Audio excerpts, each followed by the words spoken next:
Hey, welcome back. Another day, another vlog.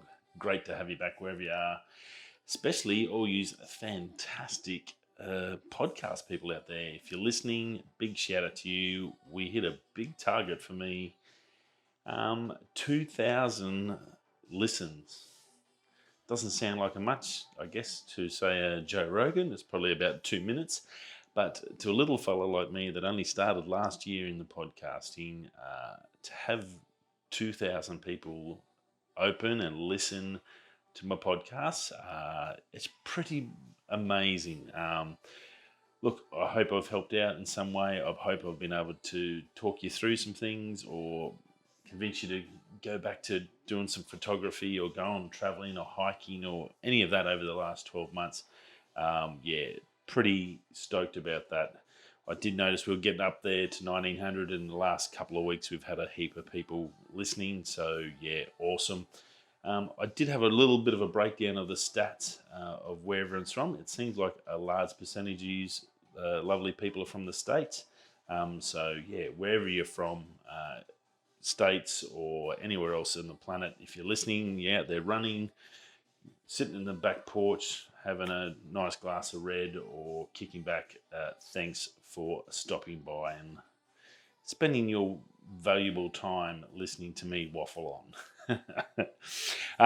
Yeah, look, new video's going pretty well. I've got most of the video down. I've got to do the recording today. I've got to do the my recording of me for the video, the intros and outros. I've got the photos and the drone stuff in. It's not a big, long, massive one. It's more of a photography. I didn't have much time in the day. We were traveling that day, and I had to get into spots and do what I needed to do to get the stuff done. So yeah, looked pretty good. Now, new lens today. I've took the Sigma off, took the 18 to 35 off. I thought I'd try something I haven't used before.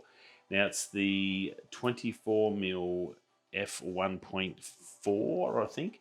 It's a image stabilized Canon. I got this for some Astro stuff because of the low light, and obviously it's image stabilized. I can do some nighttime shooting. It's portable, run and gun sort of stuff, and it's one I haven't used a lot because I think I've been a little bit lazy and been on the zoom using the 18 to 35 with that 24 to 105, and now I've got the big 75 to 300. I've got those three beautiful zooms for the RP, but I think I'm going to probably keep this. I think I'm going to try and do a whole video next time at work and just shoot all this. That way I can test the stabilization on it and that low light, try and do an early morning something, hike with it, and really test it out and see what the photos look like out of it before. Because I have sort of been thinking I haven't used it much. I may sell it. I do have that Art Series Sigma that I can use for my Astro. It's an 18mm, so it gives me a couple of mil extra. It's a 1.8, and yeah, it's probably wide enough, I guess, and I can lock that into manual and do that. So autofocus doesn't mean a lot for that, for the Astro stuff. This is more of a tiny little lens that I can just basically take out, chuck on my Peak Design strap and go through the city and just go, or if I'm traveling, it's a really compact system. So I'll probably do a video on that coming up. Obviously, it's going to be a while. I'm still way behind on all my projects, getting them through. But look, I thought I'd test it today and try and use it. Fills the frame. I'm about 4 foot from the tripod, from the Albert, the trusty 3-legged thing. And yeah, I hope we'll see what the image is like today. Again, running 4K on the RP. So it's a really nice small lens, and that's, I think, the biggest part about it. And it's got that low light capability, which is super important and not ridiculously overpriced. I think it was, if you go to the Canon website, the museum, there is actually a Canon museum online. You can go look at all the cameras and all the lenses. This is a highly regarded lens, and that's why I got it. I think it was the first ever image stabilized prime, wide-angled prime from Canon. Yeah, I think came in 2012 from memory, so it's a really, really good lens. Anyway, so that's about me. Video's going well. I've still got more to do on it, but we're looking like we should hopefully get it this weekend. Fingers crossed. Some chaos. It's been a bit of morning sorting out some dramas with lawyers. Lawyers are fun. Never. Yeah, just don't get them. They just don't understand. I can understand they can handle all that, lots of paperwork and remember all those crazy stuff and all those laws. But when they deal with people, they're not human. They're really, really weird. But anyway, I've got to sort that out. That's the joys of being an executor, which I'm going to actually make a video to try and save you the dramas that me and my brother are going through at the moment. It's not fun. I digress. Anyway, some tech news. Big ones for Australians, probably not for you guys overseas, but in Australia, Toyota Landcruiser is synonymous with forward driving off-road vehicles as a bulletproof, simple, easy to maintain, and they are. There's basically 10 and 12 mils on Landcruisers, Hiluxes. They've always been the same, super, super basic. They just go do their job. They're nothing fancy. Well, they do have the fancy ones, which is the Sahara. It's the top of the range. It's like a 7-seater. It's a big SUV type wagon, and they're not cheap. I think they're about 120,000 to buy in Australian for that, which is actually cheap compared to the technology and what you get for it compared to, say, an F-150 that you have to import, which we discussed yesterday. All those, one of my pet peeves is the taxes we pay in this country. So, like, they do provide a lot of value for money. Myself, personally, I've had to drive them all my life as a worker, and I hate Toyota. I just can't stand them. I'd never buy one. I just don't like them. But you've got to give it to them. They're reliable, and most of the four-wheel drive tracks are built with them. So, unfortunately, they're skinny tracks because Toyotas are pretty much skinny. So, if you put a wider, real four-wheel drive on there, you scratch all your paintwork off. That's the only drama I do have with them in Australia. But they've built those roads, so that's their right. You can't knock them for that. Well, the new 200 series we've had for a long while, that's a current model. The new 300 series is coming out shortly now. They're talking, looked over the Wheels magazine, shout out to them. They're saying a couple of weeks away, probably before the end of May, we'll get that new 300 series out. It's going to be 3 models, the GXR, GRS, and the ZX. The ZX will probably be, to most people, that'll be the Sahara. ZX is probably a different to suit. Obviously, it's a global car. It'll suit different markets. That's your 3 models. The GR is going to be that Gazoo racing thing that the Toyota's added. It's like adding turbo badge onto your car. Now this Gazoo racing is their new turbo badge. It's just to sound like it's more sporty when it's really means jack squat. But anyway, so 3 models, no hybrid, no electric version. Hello, it's a whole new range. Toyota is so far behind on electric and hybrid. I'm not surprised that they are talking with Tesla to try and catch up. Now they have battery packs, new battery tech themselves, Toyota, but they don't want to go into electric. They don't think it's good. They think the power that you've got to charge these cars with negates the fact that it's environmentally friendly. I guess you can sort of see that standpoint, but there's no denying that electric cars are coming. Petrol and diesel are definitely gone. Diesel should have been well gone because that kills people, the fumes. That's well regulated in Europe, but it's very, very strange. Not even a hybrid version available. I would have thought they would at least slipped a hybrid engine powertrain into this, but nothing at all. So a little weird.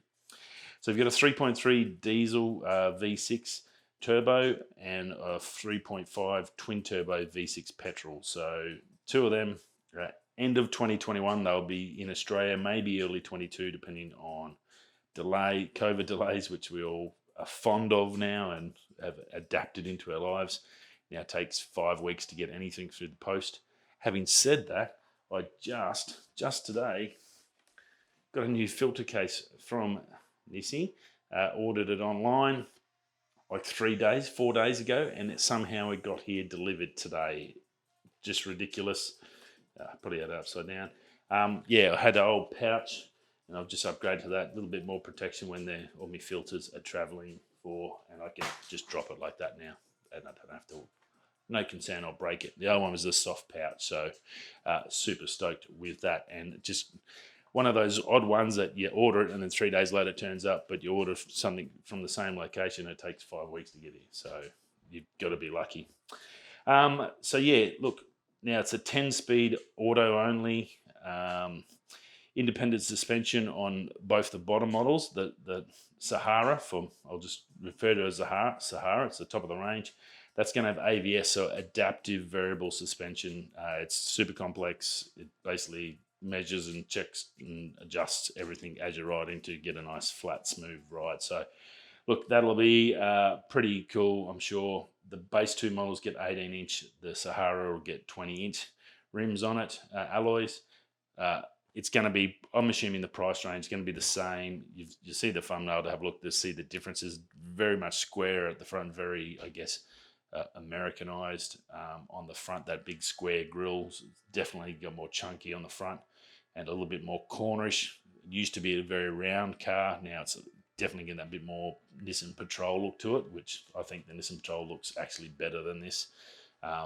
That's my preference, especially being a Datsun boy. But yeah, look, it's going to be it's going to be 120. It's going to be the same sort of price range than what you got now. It's just new model, so they'll probably whack another 5% on to, as everything keeps going up except wages. Wages go down, price of everything else goes up in Australia. It's a stock standard, but look pretty good, and I'm sure it's going to be full of all the tech and features that we're accustomed to coming in new cars. So if you're a Landcruiser man, I guess if you want one, you're going to have to get an order in pretty quick to get them, to be one of the first ones to have one. Now the Canon RF over Canon Rumens, another lens coming from these guys, and 35mm f1.2L. This is a videographer's lens. It will be announced this year. It's a CR2 rating on Canon rumors. So look, that's pretty much not 100%, but it's pretty much, his source is saying it's definitely locked in. He's got good quality, reliable source. His ratings are really good. CR1's generally maybe not going to happen. CR2 is pretty much a definite. It's just a matter of when. And that CR3, he's pretty much got times, dates, prices. So CR2, looking at it, he's saying it's going to come Q4 this year with the R3. So I'm assuming October's Q4. That's that NAB show in October for Canon. We talked about that with the cine lenses, the video cameras, and those zooms the other day. Well, here's another one to the list. It's going to be an epic show, that NAB show. I can only imagine, unless they have some sort of split event and release some bodies first and then do all the lenses of that show. I'm not sure how they're going to do it, but it sounds like Canon is just it's going to end up being, for a photographer, bigger than an Apple event, which we all know how big those releases in September are. Well, we're going to have October and have a monster Canon event. So super exciting.